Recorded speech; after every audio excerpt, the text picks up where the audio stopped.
Tu crois que l'intelligence artificielle a été créée pour t'aider, pour t'écrire des messages, résumer des vidéos, t'assister au quotidien.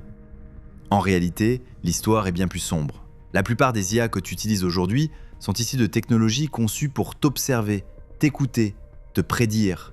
Dès les années 2000, les premiers systèmes de reconnaissance vocale n'étaient pas dans nos téléphones.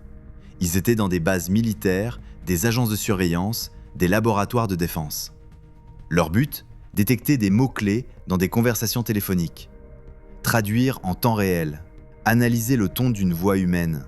C'est là que sont nés les premiers modèles de langage. Pas pour t'aider, mais pour t'interpréter à distance. Puis ces IA ont migré dans le marketing.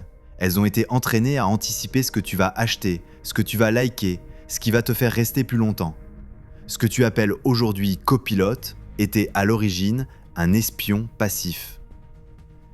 Et il ne s'est jamais arrêté.